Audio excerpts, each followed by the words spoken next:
pemirsa, kita kembali lagi di acara Healthy Talk bersama Rumah Sakit JIH. Keep healthy with Healthy Talk. Ya, kita akan lanjutkan nanya lagi bersama dengan Dr. Widi. Iya. Tapi ibu tetap semangat ya ibu ya. Masih semangat. Tetap semua. semangat. Ya. Yang mau nanya nanti kita akan buka segmen tapi sabar Ya, dulu. pada segmen ini ya. Iya, Oke, kita lanjut baik. lagi dokter. Kita silakan. lanjut dok. Ya. Mungkin kita kembali lagi tadi dok kepada tipe tegang dok ya. Ya. Mungkin bisa diulang sedikit. Ya.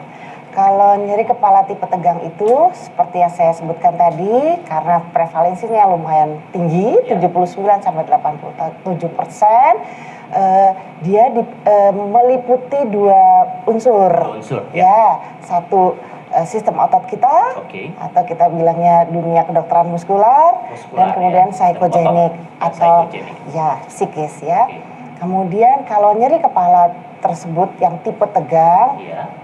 pemicunya atau penyebabnya yang paling besar adalah stres. Stres. Ya, Stres ini artinya problem yang mungkin timbul, tekanan Ya. dari kehidupan sehari-hari. ya.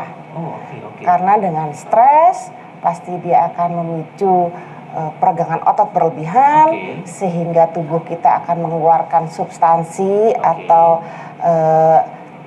zat pelepas nyeri, Pelepas nyeri, betul. sehingga akan memicu timbulnya nyeri. nyeri kepala. Oke. Itu sih, jadi jangan stres ya Isya ya. Ya, tadi kan Dr. Widi menyampaikan bahwa Ya. satu penyakit itu bisa diakibatkan penyakit yang lain. Ini Ya. penyakit kantong kering itu bisa mengakibatkan penyakit pusing. Jadi Mbak. stres itu ya, kantong kering jadi stres. Waduh, Ya. sangat berhubungan semua dok. Ya, Ya dok ya. Oke, Iya. iya. Dan ini juga mungkin kalau di masyarakat rata-rata kalau misalnya pusing gitu tuh terus langsung, iya pokoknya tidur aja gitu. Karena itu nanti pikirannya biar bisa rileks lagi, atau enggak kasih minyak angin gitu. Itu salah satunya sampai ya, Isya ya. sebelahnya jadi ikut Iya. pusing gitu. Tapi Karena mungkin baunya. ada kebiasaan-kebiasaan lain juga ya dokter ya mungkin. Mungkin yang ada digunakan beberapa, ya. tapi mungkin kita ke audiens dulu untuk ada pertanyaan mungkin ya dari Iya. audiens ya. Ada yang mau bertanya silakan ibu-ibu. Ya silakan Ya, ibu. silakan, Ibu. Dengan ibu siapa? Saya dengan Ibu Dewi, wali siswa dari Sekolah Primagama.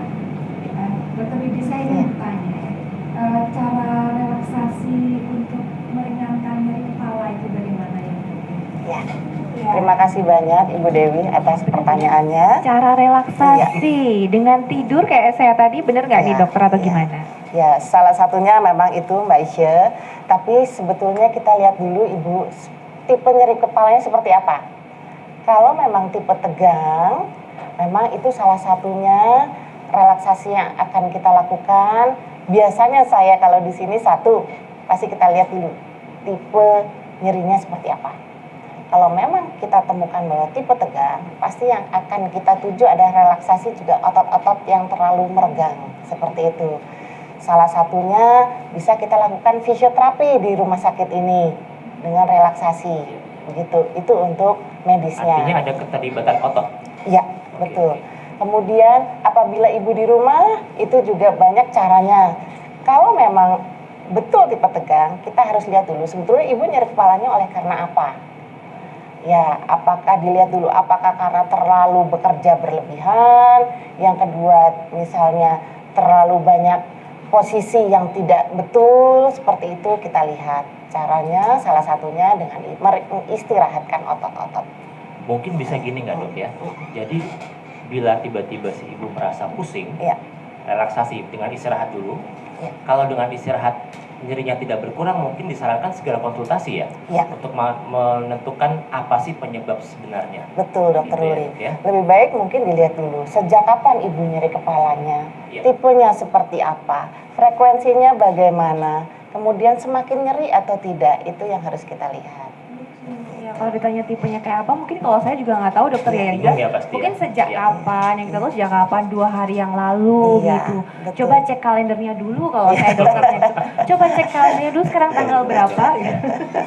Bulan kayaknya ya. Baiklah kalau Oke, gitu. ya.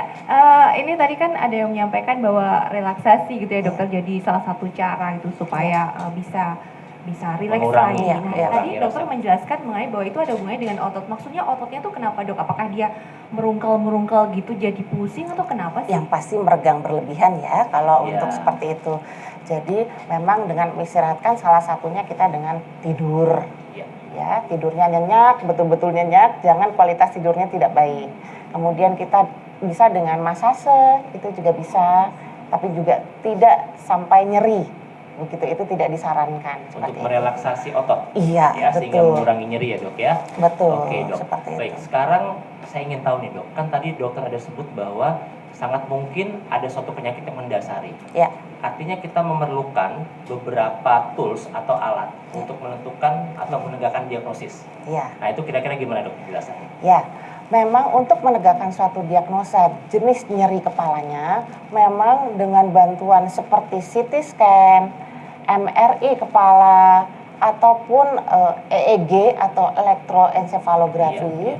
itu sangat dibutuhkan untuk memastikan bahwa tidak terdapat kelainan atau kelainan struktural di dalam kepala kita. Seperti Mungkin itu. bisa contohnya gimana dok? Artinya dengan X-ray atau dengan CT scan bisa ada penyakit apa yang bisa kita ketahui dari alat tersebut? Baik, kalau dengan CT scan atau dengan MRI pasti jelas kita bisa melihat anatomi di dalam kepala kita. Oke, Kita bisa menyingkirkan apakah itu suatu tumor, betul, bisa menyingkirkan apakah ada infeksi, betul. bisa menyingkirkan suatu stroke atau bukan, Iya, kelainan pembuluh darah atau bukan, kita bisa terlihat dari karena semua itu kedua. bisa terlihat dengan CT scan Betul. ataupun MRI ya dok Iya, ya? betul. Ya, baiklah. Jadi kira-kira kapan kita perlu untuk melakukan pemeriksaan lebih lanjut ini dok? Apakah kalau memang ini sudah rutin, misalnya ada deadline dari kantor, terus dia pusing atau stres gitu, atau gimana? Setelah kurun waktu berapa lama ini dok? Ya. Memang tidak semua nyeri kepala harus segera dilakukan CT scan atau MRI, tidak semuanya. Tidak segera harus kita treatment foto ini, foto itu, tidak. Tetapi jelas kita akan lihat dulu. Apakah nyeri kepalanya sudah masuk ke dalam kegawat daruratan Oke, atau emergency? Apakah ada kelainan penyerta dalam pemeriksaan fisik? Misalnya ceritanya tentang nyeri kepala, frekuensinya bagaimana, intensitasnya semakin nyeri, tidak Oke. respons lagi dengan obat-obatan warung kita bilangnya begitu ya. Kemudian dari pemeriksaan fisik terlihat bahwa memang sudah ada keterlibatan saraf yang defisit. Jadi dalam arti misalnya ada kelumpuhan sebelah tubuh, Oke, artinya harus segera itu, betul. harus segera ya, dok, ya. Apakah ada penglihatan yang terganggu atau double seperti itu, bicara pelo, Oke. kemudian mulutnya sudah mencong, itu yang harus segera kita lakukan. Dan juga CT mungkin scan. pada kasus-kasus emergensi, Betul. misalnya cedera kepala, Betul. artinya itu harus segera dibutuhkan Betul. penegakan diagnosis dengan CT scan. Iya. Dan semua itu ada di rumah sakit JIH ya dok ya? Iya, betul. CT scan, MRI. Ya, atau kalau X-ray di ya? JIH semuanya Semuanya ada ya, oke, Betul. baiklah. Nah, kayaknya kita harus menanyakan ke dokter Widi beberapa persepsi yang mungkin timbul di masyarakat. Karena kan dokter Widi pasti menemui pasien dengan gejala sakit kepala hampir setiap hari. Gitu ya dok ya? Ya. Mungkin persepsi apa dok yang banyak timbul di masyarakat? Iya. Kebanyakan pasien yang datang Iya. dengan nyeri kepala pasti berpikiran bahwa ada sesuatu atau ada kelainan di dalam kepalanya. Betul. Itu yang paling sering terjadi di poli rumah Betul, sakit betul, JIH di bagian saraf khususnya. Jadi memang sebetulnya persepsi tentang hal itu tidak sepenuhnya betul, tetapi untuk waspada betul sekali. Tetapi kalau pada hal seperti ini, persepsi seperti itu bisa saya bilang salah. Tidak semuanya pasti ada kelainan. Seperti Jadi tidak harus namanya pusing selalu ada sesuatu terjadi dalam kepala. betul. Baiklah. kalau gitu. Oh ternyata seperti itu ya. Iya. Iya. Berarti jadi kita juga harus bijak juga ya dokter ya. Kan Iya. sekarang Iya. mudah sekali mengakses informasi dari Betul. internet ini ya dokter Betul. ya. Betul. Belum tentu benar juga ini Betul. berarti ya. Kita harus melihat dari sumbernya juga ya Iya, dokter Widi dan ya. pemicunya. Pemicunya banyak sekali yang bisa Mengakibatkan sakit mengakibatkan nyeri kepala. Apa seperti saja itu dokter Widi? Ya, kalau pemicunya banyak sekali ya. Kita mungkin bisa bagi menjadi 3. Di luar tubuh kita lihat apakah bisa dari makanan atau minuman. Oke. Itu untuk dari luar ya. Iya. Makanan minuman bisa sebagai pencetus atau pemicu nyeri kepala. Biasanya kalau makanan ini tidak sama ya kepada setiap orang, pasti berbeda. Ada seperti susu dan turunannya, coklat, Oke, berarti makanan tertentu, kemudian iya. es krim, seperti itu bisa. Pasti seneng banget ya. Ya, tapi tidak semua orang sama. tidak semua. Aku Itu juga tidak. bisa saja terjadi. Kacang-kacangan seperti itu bisa. Seperti tadi susu dan turunan itu keju. Aduh kok enak Artinya semua ya? substansinya Iya, enak semua. Saya suka semua itu padahal ya. Iya. Artinya sifatnya sangat individual. Betul sekali, Oke, Dokter oke. Luli. Apakah ini berhubungan sama alergi juga, Iya, Dok? itu bukan alergi itu gimana nih dokter? Begini, kalau alergi bisa secara tidak langsung ya, Iya, Dokter Luli iya, ya, bisa iya. memicu nyeri kepala itu Iya. iya, iya betul. Artinya maksud saya, kan dokter menyebutkan beberapa makanan tertentu. Iya.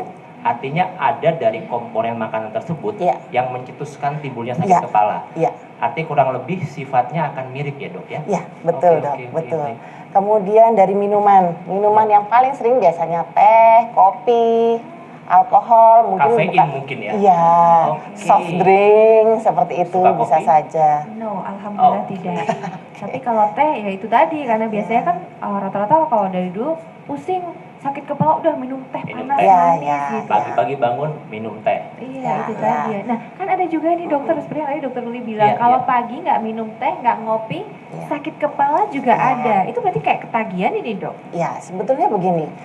Kalau dari sifat untuk nyeri kepalanya, kalau kopi mungkin kalau pada pagi hari kan pasti kita lambungnya masih kosong ya. Iya, iya. Ya, oke. kopi bersifat sangat asam sehingga bisa menyebabkan nyeri di lambung. lambung, ya. Dengan nyeri di lambung pasti kita akan mual, muntah, kemudian Oke. asupan makanan tidak ada sehingga gula dalam darah kita juga turun kalau kita nggak iya. makan sehingga bisa memicu. Oke, berarti itu dari segi makanan menjadi Iya, pemicu betul, timbul sakit Dok. kepala. Iya. Dan untuk pemicu berikutnya, kita Iya. akan bahas setelah yang mau lewat berikut ini. Iya. Dan pemirsa, tetap di acara Healthy Talk bersama Rumah Sakit JIH. Keep healthy with healthy talk.